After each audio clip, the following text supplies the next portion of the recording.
Gracias, quiero partir agradeciendo a Jimena por esta invitación. Me siento tan honrada, me imagino la lista de personas que podrían haber estado aquí y es un privilegio estar aquí contigo de todas maneras. Este tema es un tema que nos une hace un tiempo. Yo considero que Jimena es una amiga, es una sabia, es de esas amigas que uno quiere tener siempre en la vida para poder mantenerse literalmente joven, pensando en cosas que realmente nos nutren.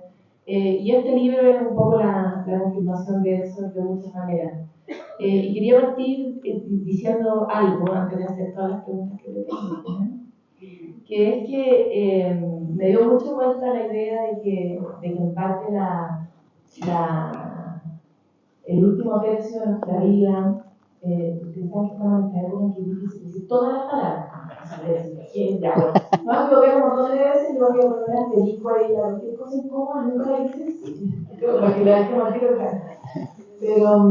Pero básicamente uno no habla de la vejez como tampoco habla, por supuesto, de la muerte, como de una serie de temas que nos complican de una manera estructural y ese tabú nos juega muy en contra.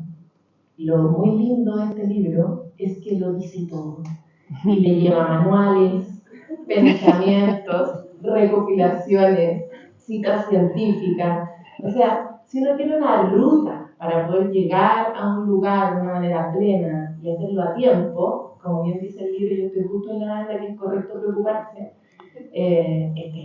y eso es precioso. Entonces quisiera partir, Jimena, junto con agradecerte, preguntándote cuál fue el motor que definitivamente fue una revolución que te llevó con tanta fuerza a meterte de cabeza, junto a otros, ya, y a escribir este libro. Gracias Paloma, me encantó lo de la amistad y efectivamente fue amistad a primera vista, ¿cierto? Porque nos dimos cuenta que teníamos algo en común de donde venía nuestra fuerza, porque somos las dos mujeres con mucha fuerza.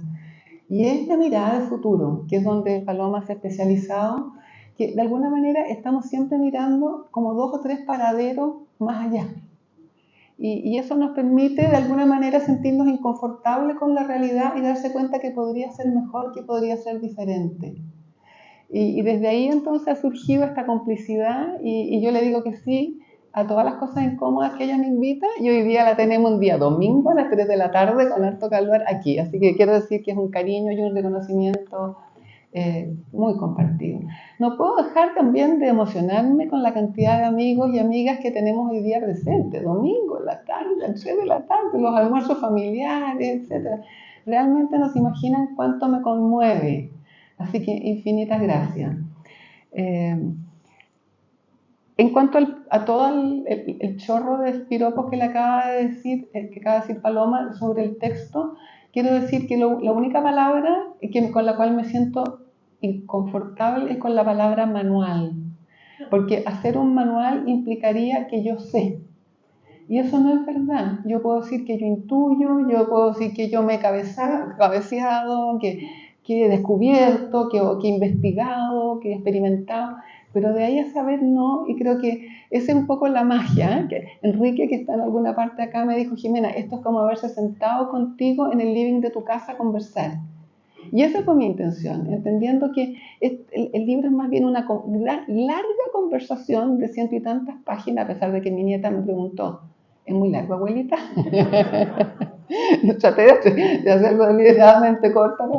Para poder hacer la tarea fácil.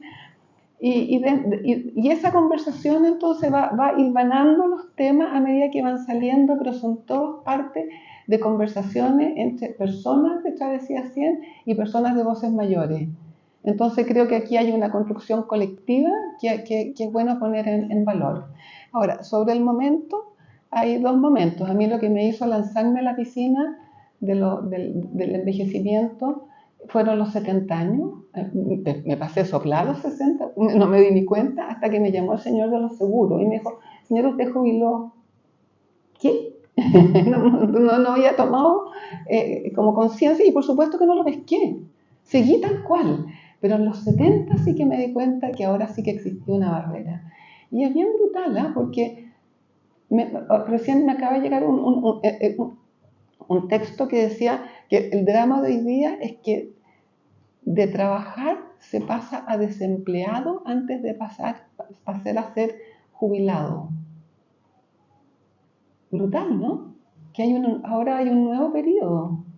Entonces, todo eso me conmovió, además que esta cosa de siempre estar disconforme con el presente y querer avanzar hacia un mejor futuro, en una frase que muy bien recoge Eduardo Toro, que sintió tanto no poder estar aquí. Yo lo admiro mucho. Él es un joven que tiene 34 años, ingeniero, y él es director de Conecta Mayor, con el cual tenemos un precioso enganche a partir de nuestros 40 años de diferencia.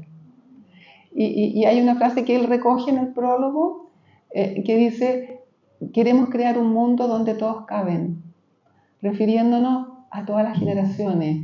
Pero vaya, qué pertinente es hoy día de mirarlo de los distintos ángulos, ¿no? De que todos tenemos que caber en este mundo o no vamos a poder convivir. Entonces, decirte que esas fueron mis principales motivaciones. Me acuerdo también de algo que yo también interpreté como un motor y que tuvo que ver con tu propia experiencia durante la pandemia, que está relatada también dentro del libro, y es esta pulsión que frente al miedo, que fue para todos no saber cuáles eran las características del bicho, pero sí tener claro que había poblaciones más frágiles, la sociedad tomara con una voluntad muy buena onda la necesidad como de cuidar a los mayores, pero de una manera súper infantilizante, súper anulante. Y ahí yo recuerdo haber conversado contigo como casi con pandemia, como con rabia igual, con la manera en la que la sociedad resuelve. Y por supuesto eso no tiene que ver con la mala intención de la sociedad, sino sobre todo con la ignorancia y la capacidad de distinguir grises y particularidades y de ver al otro, que es algo que en Chile aparte cuesta más que en otros lugares. Entonces quisiera también ver cuál fue la influencia de la finalmente tan sabia pandemia en esta propia historia de escribir este libro. A mí, por una parte, lamento que se nos haya pasado la pandemia desde la perspectiva del estado de ánimo, eso de vivir en el presente, de soltar, de vivir en la simpleza. No pensé que íbamos a recuperar aquella normalidad tan rápido. Pero bueno, porque son 3 años. Pero bueno, así estamos, ¿no? A mí me gustó la revolución de los mayores que se manifestó cuando nos quisieron cuidar y encerrar y decir, mira, de tal hora a tales días pueden salir, que ahí fue algo que después en Travesía 100 nosotros hemos constatado. Las veces en que nosotros, las ingenuas personas que dirigimos, en este caso está Olga y está Jackie aquí presente, las veces que nosotros hemos querido dar una instrucción es tan divertido porque salta un resorte. ¡Ey, momento! Y eso es lindo, ¿no? Sentir de que a estas alturas nosotros ya sabemos lo que queremos hacer, sabemos para dónde vamos, por lo tanto no nos pauten. Yo creo que eso fue lo que pasó y siempre recuerdo como el gran símbolo a Agustín Esquella, que desde Valparaíso dice: a mí no me va a privar nadie de salir a caminar bajo los aromos floridos del puerto. Eso lo encontré tan bonito porque efectivamente él sabía perfectamente lo que estaba pasando, que no se atreva nadie a decirme que me gustó. Me pareció familiar ese tonito. Y aquí que está toda la familia, me imagino que saben de qué estoy hablando. Claro, igual esa claridad respecto de lo que uno necesita y busca en la vida también tiene que ver con haber, por un lado, vivido el privilegio de explorarse, ¿no? Y de saber cuáles son los límites de uno mismo, por qué a ti no te puede privar nadie de los aromos floridos. Pero esa claridad no necesariamente la tenemos todos en la sociedad ni la compartimos. Lamentablemente la claridad, la conciencia, el acceso a todo este tipo de pensamiento es todavía también algo que está vinculado a las oportunidades de haber crecido en un cierto entorno que también te estimulara, te permitiera hacerlo. Porque no es una característica chilena y chilena necesariamente, ¿no? Entonces hubo muchos que tuvieron que como someterse, y hay algo que tú relatas muy descriptivamente en este libro, y es como esa sensación de vivir, como que uno va hacia un lugar, yo lo voy a poner en pésimas palabras, pero como que uno fuera como al matadero, como que llegara el día de tu jubilación, es como ya lárgate, y quedaste sin trabajo, pero también sin demasiado propósito, porque dado que somos trabajólicos, te quitan el trabajo, entonces ¿quién soy? Y en ese sentido me parece muy interesante la reflexión que tú haces sobre por qué todos deberíamos pensar todo esto mucho antes de tiempo para que ese momento, que teóricamente es un momento de festejo, donde nos vamos a ir a un crucero en las Bahamas, no nos sorprenda con la idea de que en realidad probablemente las cosas no van a ser así y van a ser bastante más descalabradas. Entonces, ¿cómo ves tú que esta reflexión nos toca a todos desde jóvenes? Yo creo que lo que a mí también fue como el principal descubrimiento y que lo he podido constatar con cada una de las 3.500 personas que se han acercado a Travesía 100, más las 96 organizaciones que participan en la red Voces Mayores, o sea, tremendo choclón para constatar esto, y es que el trabajo no se trata solamente, si bien por supuesto que es tremendamente relevante, de aquel ingreso que viene a complementar nuestra pensión.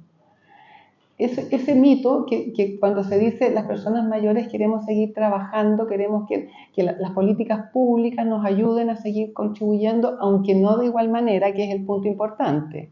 No de 9 a 9, de sol a sol, pero sí sentir que estamos aportando a la sociedad, que tenemos algo que decir. Entonces, ahí hay una valorización que tiene que ver con la dignidad. Como decía Paloma, ¿quién soy yo? Yo no soy una persona que trabaja en determinado lugar, pero sí, tampoco soy un mueble que me ponga frente a la ventana y toda la experiencia que yo quiero seguir compartiendo no tenga ningún propósito. Y quiero decir que es interesante que el único gallito que hicimos con la magnífica editora que me puso Urano, magnífica, Beatriz Burgo, y que yo la menciono, y yo le dije, me dijo, ¿cuál es el orden? Yo le dije, tenemos que partir con el propósito, porque tenemos el foco puesto en el cuántos años vamos a vivir, pero esto tiene que ir más bien de cómo los vamos a vivir. Es bien terrible vivir muchos años en malas condiciones. Por lo tanto, el para qué, el propósito a mí me parece que es clave. Ella cuando leyó el manuscrito me dijo, no, y fue tajante, vamos a partir con el trabajo, porque eso es lo más disruptivo que tú estás diciendo. Y es que eso chita, alguien diría que soy trabajólica, pero que en el fondo yo tengo un umbral difuso entre el trabajo y la diversión. A mí me entretiene trabajar. Nunca mis hijos que están acá dirían, me escucharon decir por fines viernes. Nunca lo dije, porque igual seguía los fines de semana cuando se podía. Y si los lunes había que hacer otra cosa, la hacía. O sea, esta tiranía del calendario a mí nunca me hizo sentido. Pero distinto es el no tener qué hacer con ese tiempo. Entonces, ahí yo creo que eso que es tan mal percibido por la sociedad chilena como una nueva esclavitud, de que ahora hay que seguir trabajando, eso quisimos resignificarlo. Y espero que así sea, porque hay tantas... Hoy día justamente la pandemia, retomando, nos ha gustado el teletrabajo, nos ha gustado esta jornada flexible, que uno se sienta cuando puede, las veces que puede, que como decía, no te tiraniza la agenda. Entonces, ahí creo que hay un tema importante. Ahora, hay un par de experiencias que tú relatas de conversaciones con distintas personas, pero de un hombre en particular que contaba cómo su salida había sido también una tragedia, o sea, como la obligatoriedad de que jubilara también había sido una tragedia para la empresa. Me parece una idea muy interesante, que los humanos dejemos de estar como cajitas, ¿no? Como listo, ahora dejo de ser niño, ahora soy adolescente, cuando sabemos que todo es mucho más confuso y fluido en general en la vida humana, ¿no? O sea, uno no deja de ser algo, una cosa un martes para hacer una cosa distinta un miércoles, como si coincide o probablemente en momentos en que uno jubila, ¿no? Pero deja de ser alguien un viernes y empieza el lunes a ser otra persona. Entonces, ¿cómo ves tú que ese continuo, ese infinito se puede hilvanar y de alguna forma lo abordas aquí también como una propuesta casi de política pública? Pero tal cual, y es como de paradigma. En el fondo, nosotros tenemos una estructura lineal del curso de la vida. Primera etapa, nos preparamos, pobres niños, la presión que se les mete, ¿no? Hasta para entrar al jardín infantil hay que prepararlo. Después, entonces, por supuesto, tenemos niños estresados y adolescentes que se suicidan porque de repente no llegan a la meta.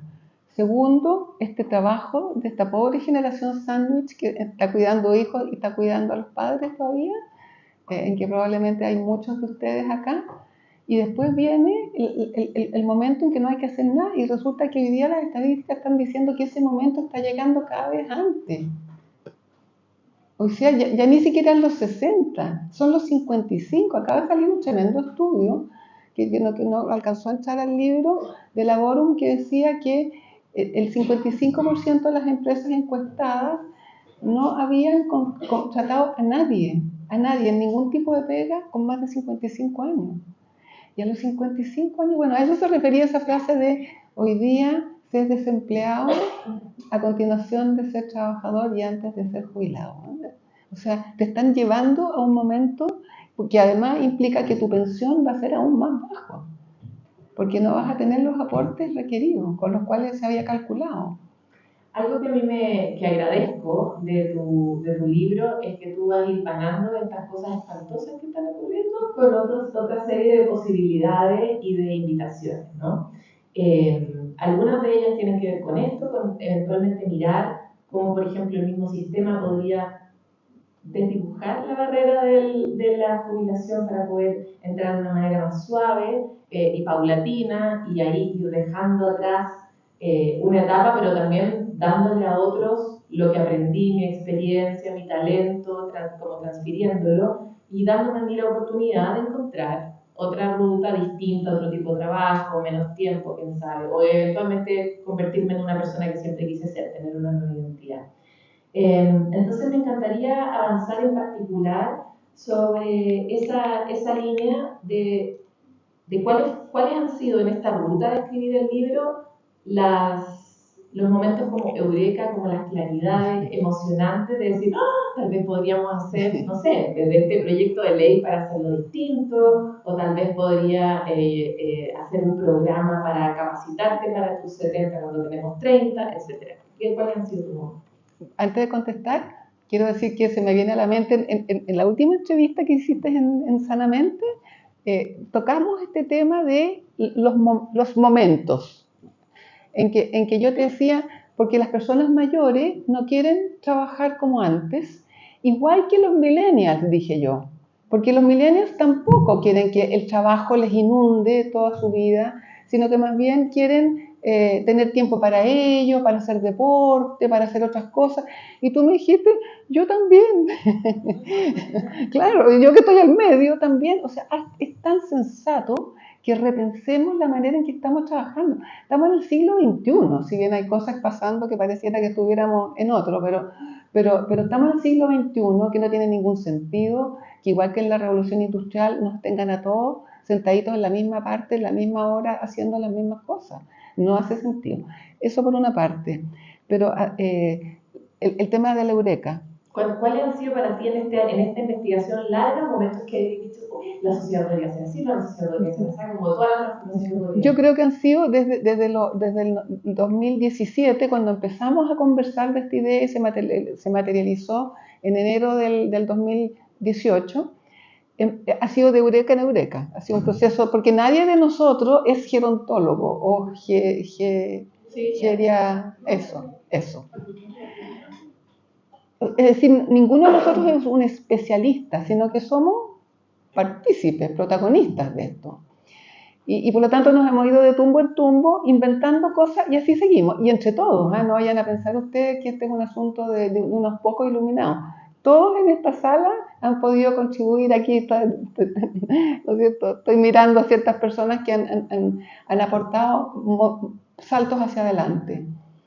Sin embargo, ahora se nos acaba de ocurrir la última, que es así como hablamos en el último tiempo de la nueva longevidad, es decir, un nuevo paradigma para concebir el envejecimiento, esto que estábamos hablando de un continuo de la vida, ahora se nos ocurrió plantear como desafío el concepto de la nueva longevidad, la nueva empleabilidad, porque pensamos que ahí hay un nudo gordiano que si tú lo resuelves y las personas mayores tienen un pololito, tienen un pitutito, si tampoco tiene que ser la super pega, súper bien, algo que te haga sentir que tu experiencia vale y que eres parte de un colectivo y que te levantas en la mañana con una agenda relativamente definida en que tú sabes lo que vas a hacer y no te das, como decía alguien muy dolorosamente, lo único que me queda es acompañar a mi señora al almanac. Bueno, al almanac no.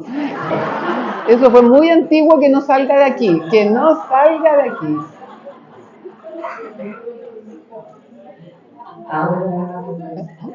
Pero bueno, yo también lo veo así.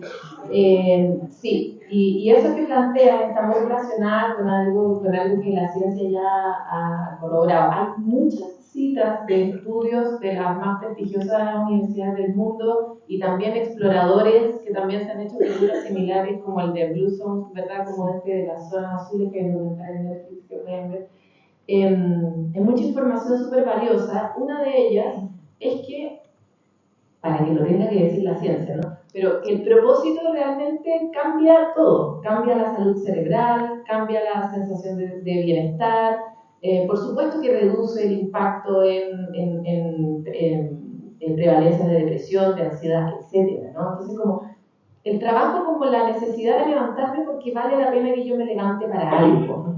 Entonces, quisiera avanzar un poco sobre esas cosas que hacen que esta etapa pueda ser una etapa muy fantástica y de mucha cosecha. Por ejemplo, la posibilidad de tener un propósito con más claridad y otras cosas que tú describes aquí que también están muy respaldadas en ciencia, como cuáles son los superpoderes de esta etapa que se pueden aprovechar al servicio de la sociedad y de usted. Yo creo que hay dos cosas que a mí me llaman mucho la atención, no sé si llamarles superpoderes, pero que realmente hacen que uno disfrute esta etapa. Uno, la libertad, entre otras cosas, para decir que no. Otra cosa importante es la libertad para ser yo misma, que parece algo como tan obvio, ¿no? Y sin embargo es tan difícil ser yo misma y dejar de buscar la aprobación en los demás. Y a esta edad tú recién ves esa cosa, que ha sido como un impulsor durante toda tu vida y lo sueltas. Y eso también es muy rico, ser uno mismo.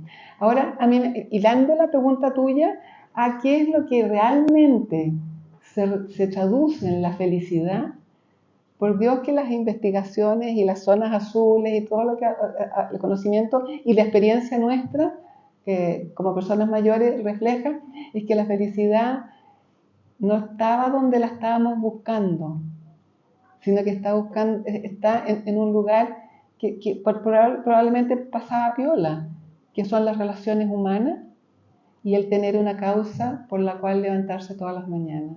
Eso es lo que hace que las personas se sientan en paz. Y aquí, si tú me permites meterme en otro tema, este libro nació cuando mi amiga Marilyn Wood me invitó a escribirlo. Marilyn es la gerente general, es la gerente general de Urano. Y me dijo que te queremos encargar un libro sobre el envejecimiento. Y yo le dije, mira, no se me había ocurrido, buena idea, pero olvídalo ahora. Mi marido, con quien yo tuve 40 años maravillosos, de una pareja así, realmente como bien de cuento, estaba a punto de morir. Él falleció en enero y esto fue en diciembre. Y yo pude observar tan en vivo y en directo, al lado de él, cómo fue su proceso de soltar. Porque era claro que él iba a partir, ya estaba desahuciado hacía rato, pero ¿en qué minuto iba a partir? Y ocurrió algo muy bonito. Aquí está la Maribel. ¿Dónde está la Maribel? Ahí la Maribel. En la comunidad de organizaciones solidarias, de la cual Maribel siempre, durante siglos fue la vicepresidenta, alguien en una asamblea dijo, Sergio no va a poder venir más, porque está mal de salud. Y ese día, sin que se pusieran de acuerdo, mucha gente me llamó por teléfono, o me mandó audio, o me mandó videíto, para que yo se los transmitiera a Sergio. Y le conté a él cómo la gente le agradecía. tantas personas que incluso ya probablemente se le habían olvidado, le agradecían por esa escritura, por ese consejo, por esa conversación. Y yo vi cómo a él se le fue instalando la paz de sentir que su pasada por la tierra había dejado huella. Y efectivamente él, sin saberlo, había marcado a tantas personas que además no eran personas, eran personas además jurídicas, que a su vez difundían y amplificaban cualquier aporte que él les hubiera hecho. Entonces, su cosecha en ese minuto de partir era riquísima y variedad. Y yo nunca voy a olvidar una de las tantas escrituras, porque ahora que he hecho orden, que se llamaba la corporación del títere y el payaso. Está bueno. O sea, lo que quiero decir es que él no juzgaba que esta es importante, esta no. A quien viniera, él le ayudaba. Y eso al final yo me di cuenta que era la clave para un buen morir. Excelente tu punto, porque quería conectarlo con esta idea de darse a otros.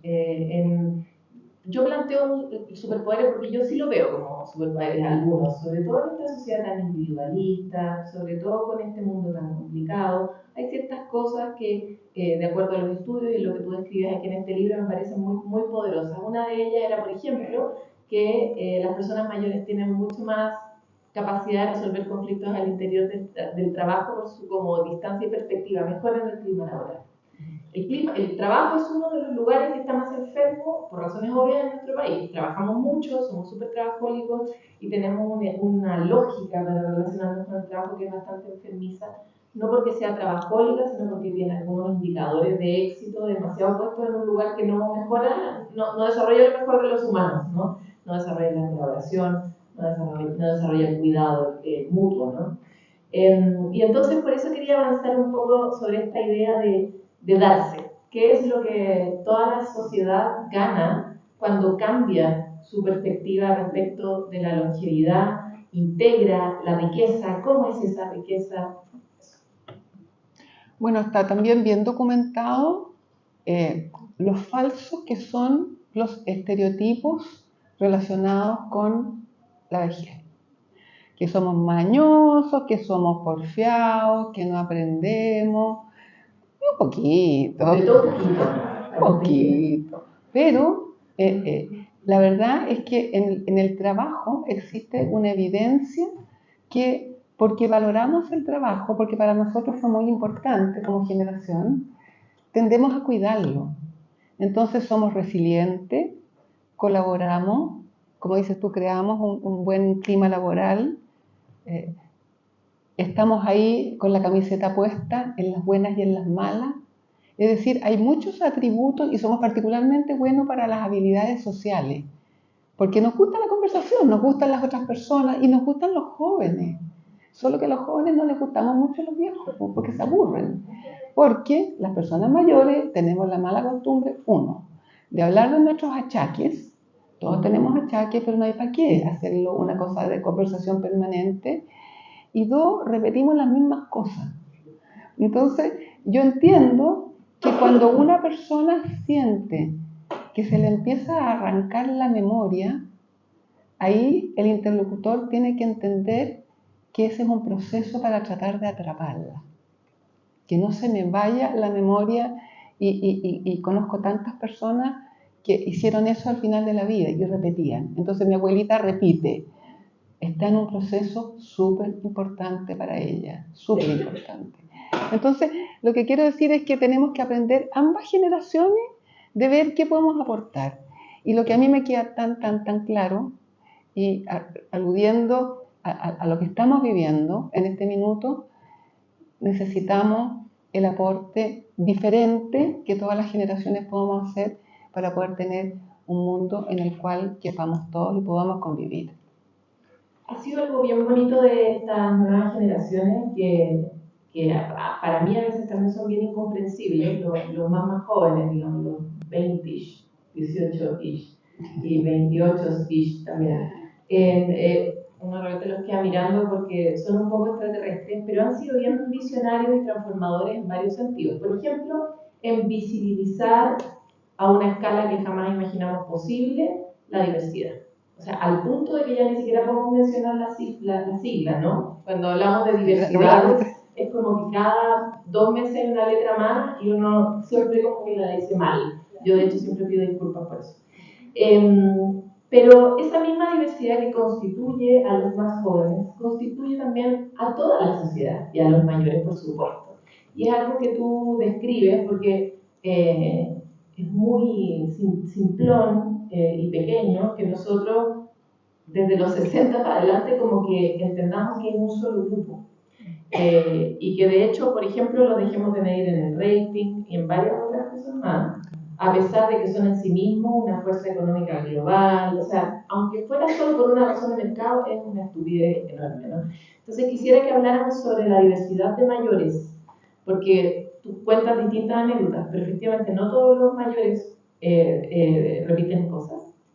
No tiene mucho que ver con quién fue ese mayor. Y de hecho no ocurre a una edad, no le ocurre a todos los mayores de 80. Tiene que ver con la salud mental, salud cerebral también. Entonces, quisiera que habláramos sobre la diversidad de mayores y cómo ves tú después de esta investigación que debiéramos relacionarnos con esa diversidad. Este tema de hablar de incluso los 50 más, yo me acuerdo que levantamos una protesta ante LinkedIn, porque LinkedIn en los estudios de ellos, de 50 más, 50 más, carepalo, 50, la mitad de la vida, es un ninguneo en el fondo, es un no querer mirarlo. Y esto pasa también en las políticas públicas, en las políticas de salud, las políticas educacionales. Entonces, algo que parece anecdótico, el 50 más, no, es realmente dañino y es algo que hay que abordar y protestar cada vez que uno se enfrenta a ese 50 más, porque no puede ser que haya tanta diversidad entre los primeros 50 y después, como cuando en las cosas de medicina, ¿no es cierto? De repente el gráfico hace, es lo mismo, en el fondo quiere decir eso, y no es así. Y tampoco podemos decir a partir de los 80 tal cosa.